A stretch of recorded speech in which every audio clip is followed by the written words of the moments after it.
मैं डॉक्टर श्रीकांत के साथ में एक बार फिर आप सभी का इस आधे दिन के कार्यक्रम में अभिवादन करता हूं।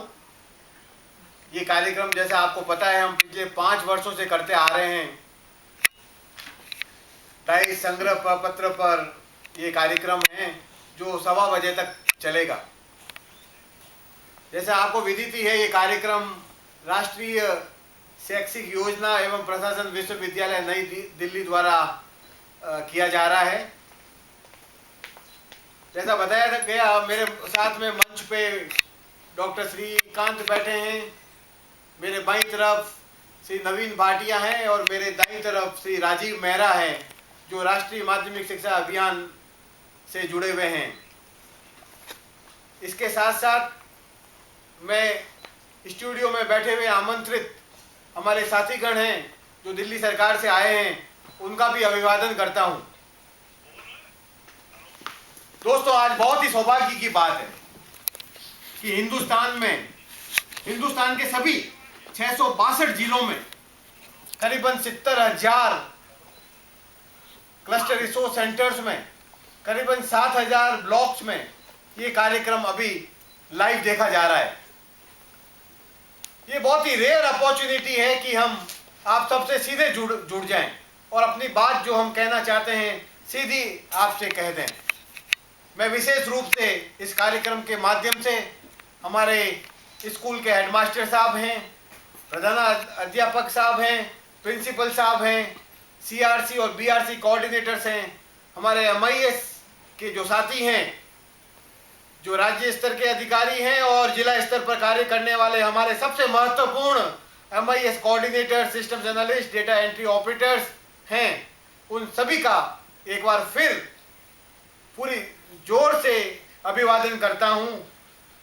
दोस्तों, आप लोगों ने पिछले कुछ वर्षों में अथक प्रयास करके आज डाइस को या एकीकृत डाइस को इस स्तर पर पहुंचाया है।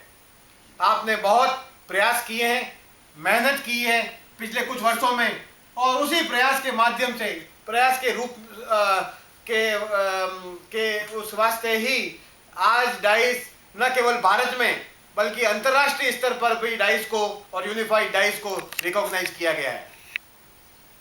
आपको जैसा विदित ही है, डाइस का डेटा अब हर जगह पर उसको रेफर किया जाता है, और तो और जो जिला प्रारंभिक शिक्षा का जो प्लान बनते हैं, योजना बनती है, या माध्यमिक शिक्षा की अब योजना जिला स्तर पर बनती है, वो सारे प्लान अब हमारे डाइस के डेटा के मार्फत के बेस ही बन रही है।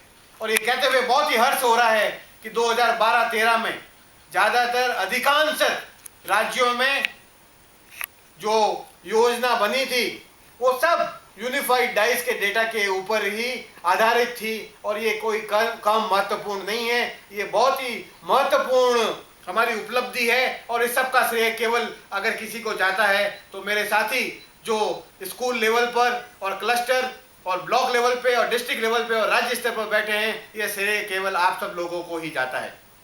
दोस्तों, आप लोगों ने जो अथक प्रयास पिछले कुछ वर्षों में किए, उसी को जैसे मैंने अभी बताया, उसको राष्ट्रीय स्तर पर और अंतर्राष्ट्रीय स्तर पर भी उसको रिकॉग्नाइज किया गया है, और उसी के लिए आप सबको 4 राष्ट्रीय पुरस्कार से भी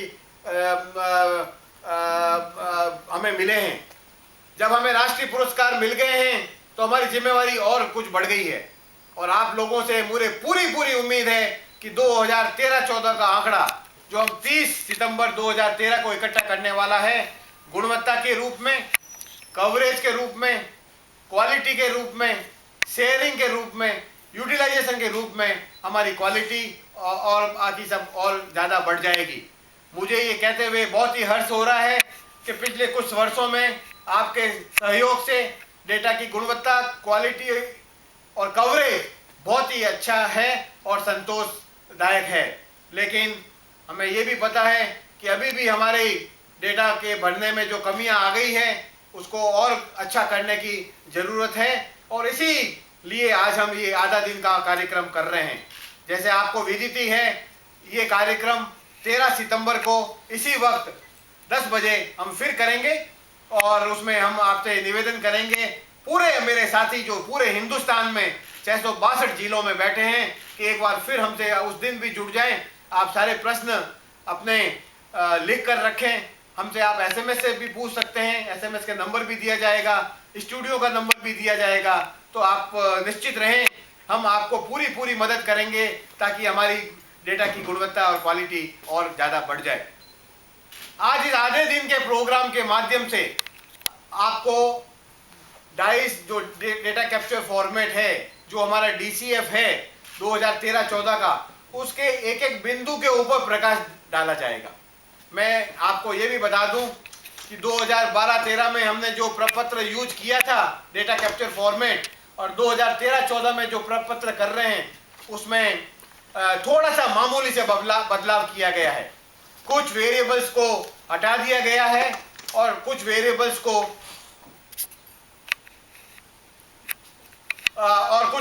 को नया डाला गया है और संशोधित भी, थोड़ा मॉडिफाई भी किया गया है। एक एक बिंदु मेरे साथी नवीन हमारे पास साथ में है, एक एक वेरिएबल के बारे में हमें ये सब चीजें बताएंगे। दोस्तों, जैसा हमें विदिती है, पिछले साल 2012-13 में हमने डाइस के साथ में सेकेंडरी और हायर सेकेंडरी का डेटा भी डाल दिया था और हमने एक नया नाम डाइस का यूनिफाइड डाइस के रूप में हमारे सामने आया। आप सब लोगों के अथक प्रयास के मार्फत ही 2012-13 का जो आंकड़ा था वो समय के ऊपर कलेक्ट कर लिया गया, उपलब्ध करा दिया गया, एनालाइज कर दिया गया, उसका विश्लेषण कर दिया गया और उस आंकड़े को जिला सर्व शिक्षा अभियान और राष्ट्रीय माध्यमिक शिक्षा अभियान के प्लान बनाने के लिए यूज भी कर लिया गया। ये बहुत ही कम हमारी उपलब्धि नहीं है, आप सबकी ये बहुत ही बड़ी उपलब्धि है। दोस्तों, 12-13 में करीबन 2,22,000 सेकेंडरी और हायर सेकेंडरी स्कूल्स भी हमसे जुड़ गई थी। आपको जैसा पता ही है, उसके पहले करीबन 14,10,000 स्कूल जो एलिमेंट्री एजुकेशन मुहैया करवाते हैं वो भी हमसे जुड़ी हुई थी। लेकिन 2012-13 में मुझे ये बताते हुए बहुत ही फक्र महसूस हो रहा है कि अब यूनिफाइड डाइस 15,07,000 स्कूल तक पहुंच गया है। ये बहुत ही बड़ी उपलब्धि है और उसमें आपको पता है करीबन 3 लाख से भी ज्यादा जो प्राइवेट स्कूल है वो भी हमसे जुड़ गए हैं। एक तरफ अधिकांश जो सरकारी स्कूल है, चाहे वो डिपार्टमेंट ऑफ एजुकेशन चलाता है या डिपार्टमेंट ऑफ लोकल बॉडी चलाती है, सोशल वेलफेयर डिपार्टमेंट चलाता है, ट्राइबल वेलफेयर डिपार्टमेंट चलाता है, या केंद्रीय सरकार द्वारा संचालित केंद्रीय विद्यालय हो, नवोदय विद्यालय हो, इस तरह की स्कूल्स हैं वो हमसे जुड़ गई हैं। दूसरी तरफ करीबन 3 लाख से ज्यादा प्राइवेट स्कूल्स भी हमसे जुड़ गई है और ये बताते हुए भी मुझे हर्ष हो रहा है, बिना कुछ खास प्रयास के करीबन 25,000 गैर मान्यता प्राप्त अनरिकॉग्नाइज्ड स्कूल और करीबन 11,000 मदरसा भी हमसे जुड़ गए हैं। लेकिन आपको और हम सभी को पता ही है, ये विदित है कि हिंदुस्तान में इस तरह के स्कूल, पाठशालाएं और भी ज्यादा है। 2013-14 में हम अगर विशेष प्रयास करें तो हो सकता है कि बाकी छूटी हुई विद्यालयों तक भी हम शायद पहुंच जाएं। दोस्तों, 15 लाख विद्यालय को डाइस में कवर करने के बाद भी हो सकता है कुछ विद्यालय आज भी हमसे छूट गए हैं। कुछ मान्यता प्राप्त और गैर मान्यता प्राप्त विद्यालय भी हमसे छूट गए हैं। हो सकता है कुछ केंद्रीय विद्यालय, कुछ नवोदय विद्यालय, कुछ सैनिक स्कूल, कुछ ओपन स्कूल, कुछ मिलिट्री स्कूल, कुछ तिब्बती स्कूल, कुछ कस्तूरबा गांधी विद्यालय अभी भी हमसे छूटे हुए हैं। अधिकांश ये सारे विद्यालय हमसे जुड़ गए हैं, लेकिन कुछ छूटे हुए हैं।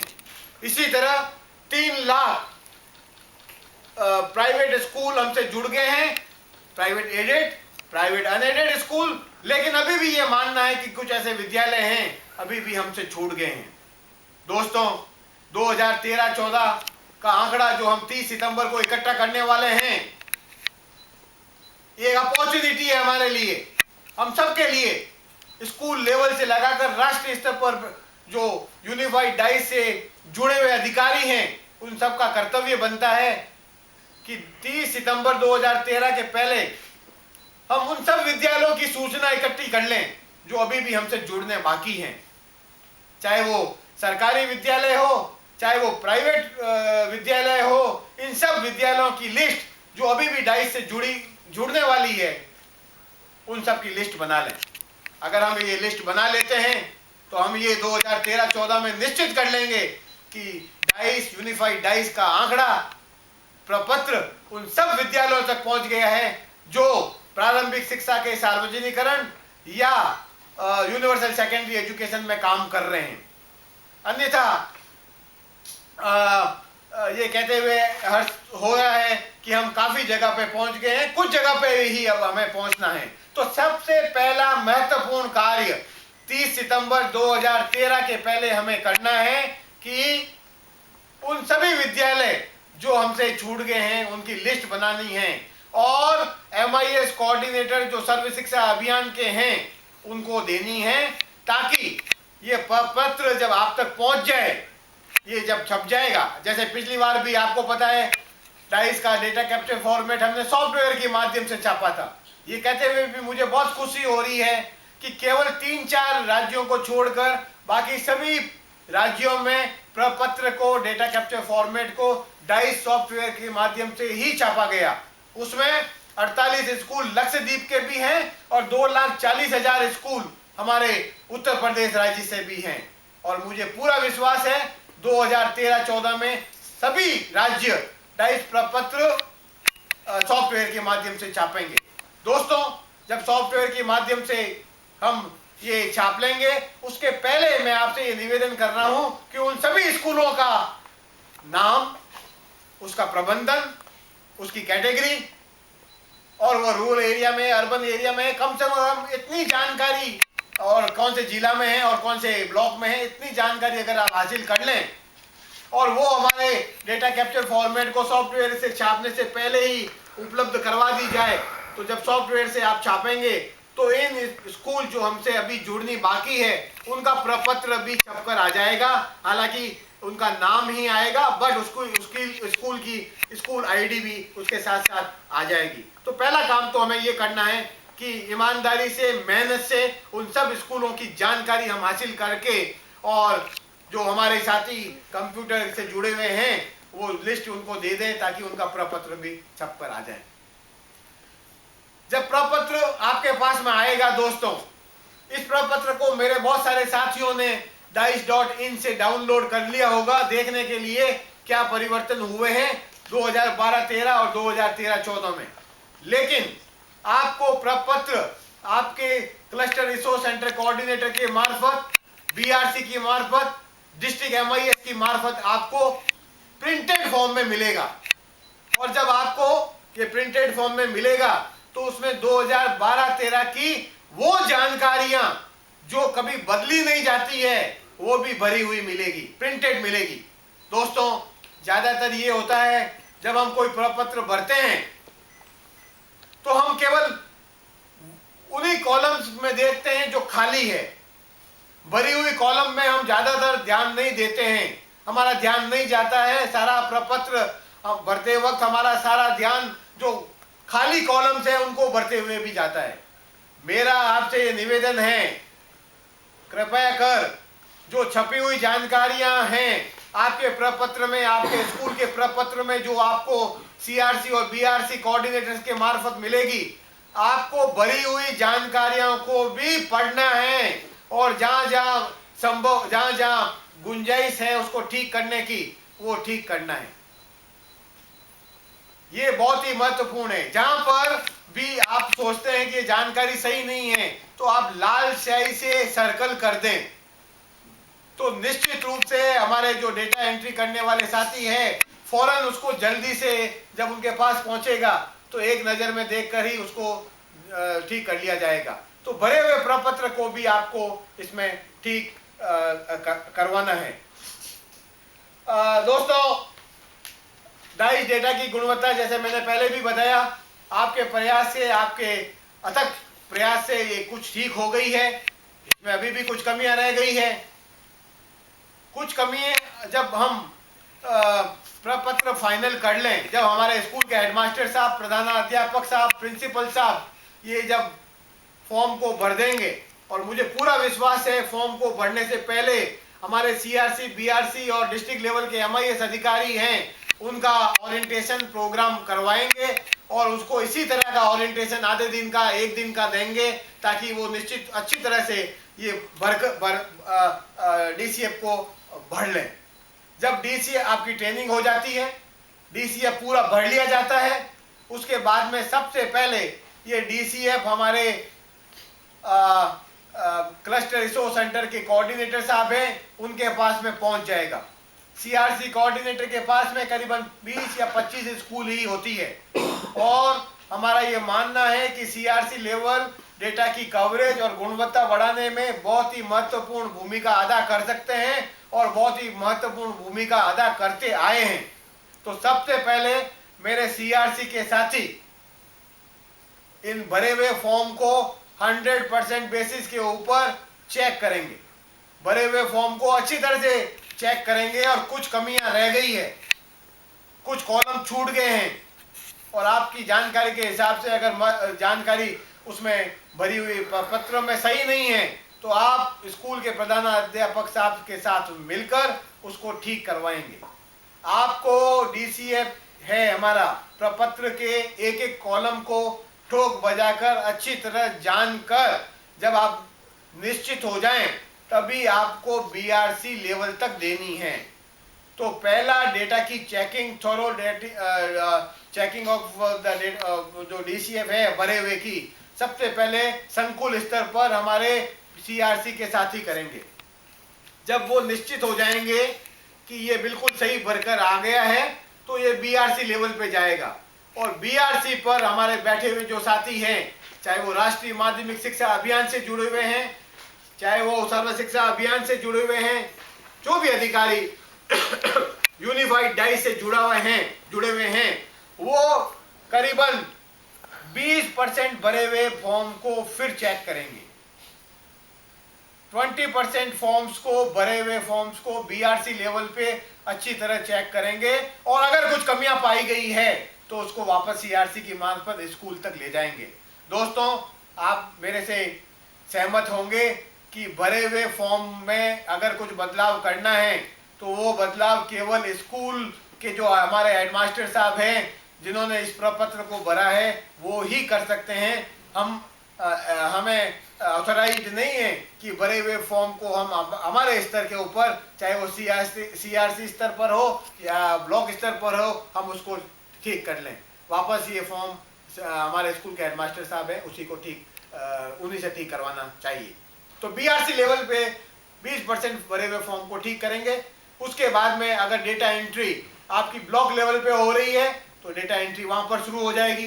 बहुत सारे राज्यों में, जैसे आपको पता है, अब खंड स्तर के ऊपर डाइस का सॉफ्टवेयर लोड किया गया है और वहीं पर डेटा एंट्री हो रही है। कुछ जगह पर अभी भी डिस्ट्रिक्ट लेवल पे हमारी डेटा एंट्री हो रही है। जहाँ पर डिस्ट्रिक्ट लेवल पे डेटा एंट्री हो रही है, तो उस समय हमारे आरएमएसए के और एसएसए के साथी अगर उपलब्ध रहें तो बहुत ही अच्छी बात रहेगी। जब ये डेटा एंट्री पूरी हो जाती है, उसके बाद में आप सब लोग को कंसिस्टेंसी मॉड्यूल भी चला के देखना है। डाइस में एक बहुत ही पावरफुल टूल आप सबको दिया गया है कंसिस्टेंसी चेक करने के लिए। जब आप उस मॉड्यूल को चलाएंगे तो सारी वो स्कूल हाईलाइट हो जाएगी जहाँ पर इनकंसिस्टेंट डेटा है। तो आपको निश्चित रूप से डिस्ट्रिक्ट लेवल पे या ब्लॉक लेवल पे जहाँ पर हमारी डेटा की एंट्री हो रही है, वहाँ पर इसको चलाकर देखना है कि कोई कमियां तो नहीं रह गई है, कुछ स्टार्स तो नहीं आ गए हैं। दोस्तों, ये निश्चित कर लें, जब कंसिस्टेंसी मॉड्यूल चलाएं तो आपकी कंप्यूटर की स्क्रीन के ऊपर एक भी स्टार नहीं रहना चाहिए। हमारे डेटा की गुणवत्ता 5 स्टार की तभी होगी तब हमारी कंप्यूटर की स्क्रीन के ऊपर किसी भी स्कूल में कोई भी स्टार नहीं है। ये आपको निश्चित करना है। जब ये सारी प्रक्रिया पूरी हो जाए तो मेरा आपसे निवेदन है, और ये संभव भी है और बहुत सारे राज्य कर भी रहे हैं, जब ये सब प्रक्रिया पूरी हो जाए तो आप स्कूल रिपोर्ट कार्ड जो सॉफ्टवेयर में दिया गया है उसको छाप लें। बहुत सारे राज्यों ने पिछले कुछ वर्षों में और पिछले गत वर्ष में भी पूरे स्कूल रिपोर्ट कार्ड को फाइनल होने से पहले ही वो छाप लिया और वापस बीआरसी और सीआरसी की मार्फत वापस स्कूल तक पहुंचा दिए। ये बिल्कुल संभव है और आपके लेवल के ऊपर स्कूल तक वापस पहुंचाना कोई बहुत बड़ी मुसीबत या मुश्किल नहीं है। जल्दी जल्दी आप लोग ये कर लेते हैं। तो सॉफ्टवेयर में हमारे पास में सॉफ्टवेयर में प्रावधान भी है। आप जब सारा डेटा एंट्री हो जाए तो आप उसको छाप लें और वापस स्कूल तक पहुंचा दें। और जब ये स्कूल तक पहुंच जाएगा तो आपसे वापस निवेदन है, जो हमारा प्रपत्र भरने वाले अधिकारी है, स्कूल के हेडमास्टर साहब, उनसे हमारी गुजारिश है ये निश्चित कर लें आप कि जो आपने भर के प्रपत्र में जानकारियां दी थी क्या वो सही डेटा एंट्री हुई है या नहीं हुई है, या आपसे कुछ गलती रह गई है तो आप उसको फिर वापस ठीक कर सकते हैं। जब आप प्रपत्र भरते हैं साथियों तो बहुत सारी जानकारियां उसमें कांस्टेंट है। स्कूल कब स्थापित किया, स्कूल का नाम, स्कूल का वो प्रबंधन सरकारी है गैर सरकारी है, 11 डिजिट का स्कूल का आईडी कोड, और ऐसी बहुत सारी जानकारियां हैं जो केवल एक समय के लिए वो एक बार ही भरनी होती है, उसके बाद में चेंज नहीं होती है। लेकिन आप देख लें, अगर उसमें भी कुछ बदलाव करना है तो आप बदलाव कर लें, निश्चित रूप से उसको लाल सही से ठीक कर लें और वापस दे दें। जब ये ठीक हो जाए तो वापस हमारे सीआरसी और बीआरसी के माध्यम से वापस डेटा एंट्री लेवल तक ये पहुंच जाएगी और हम ये सुनिश्चित कर लेंगे कि हमारा आंकड़ा 2013-14 का 2012-13 के आंकड़ों से ज़्यादा विश्वसनीय है और छूटी हुई स्कूल हमसे जुड़ गई हैं। दोस्तों, इतना प्रयास करने के बाद भी, इतनी सफलताएं मिलने के बाद भी अभी भी ऐसी कुछ स्कूल है, जैसे मैंने पहले भी बताया था, हमसे छूट गई है। अभी भी कुछ ऐसे विद्यालय हैं, कुछ ऐसे वेरिएबल्स हैं जिसके ऊपर और ध्यान देने की हमें ज़रूरत है। जैसे सभी के लिए शिक्षा का जो अधिकार अधिनियम 2009 में लागू हुआ था, उसके बाद में हमने 22 प्रपत्र में डेटा कैप्चर फॉर्मेट में बहुत सारे बदलाव किए थे। हालांकि अब 3 साल हो गए उन बदलावों को किए हुए, लेकिन उन बिंदुओं के ऊपर अभी भी पूरी इंफॉर्मेशन नहीं आ रही है। जैसे अनएडेड स्कूल्स में 25% रिजर्वेशन कोटा है, चाहे एसएमसी या एसडीएमसी की पूरी सही जानकारियां हैं, स्पेशल ट्रेनिंग का सवाल है और ऐसे और भी बिंदु है राइट टू एजुकेशन के संदर्भ में, उसकी जानकारियां आपसे गुजारिश है, आपसे रिक्वेस्ट है कि 2013-14 में ये पूरा कोशिश करें कि वो पूरी सही जानकारियां भरकर आ जाएं। अभी पूरी नहीं आ पा रही है। इसी तरह अभी हम जब विश्लेषण हमारे 2012-13 के आंकड़े का कर रहे थे तो हमने उसमें पाया कि बहुत सारे स्कूल में number of days school function, गत वर्ष स्कूल कितने दिन तक कार्य किया, वो केवल 2 डिजिट में ही आ रहा है, जो कि बिल्कुल ही संभव नहीं है। तो आप ये अच्छी तरह से हमारे सीआरसी कोऑर्डिनेटर साहब, हमारे हेडमास्टर साहब ये निश्चित करेंगे कि इस तरह की जानकारियां हैं वो पूरी भर कर आ जाएं। दोस्तों, आपको पता है नामांकन, एनरोलमेंट हम बाय एज लेते हैं, बाय ग्रेड लेते हैं और बाय कैटेगरी भी लेते हैं। सारे प्रयास करने के बाद भी अगर इन तीनों को अगर हम मिलाएं तो अभी भी नहीं मिल पा रहे। हालांकि इन तीनों के अंदर डिफरेंस है वो काफ़ी कम हो गया है, नगण्य हो गया है, लेकिन किसी भी स्कूल में ये संभव नहीं है इन तीनों प्रकार के जो नामांकन है वो अलग अलग हो। आप लोगों ने पिछले कुछ वर्षों में जो प्रयास किए हैं उसके मार्फत अब काफ़ी कुछ हमारे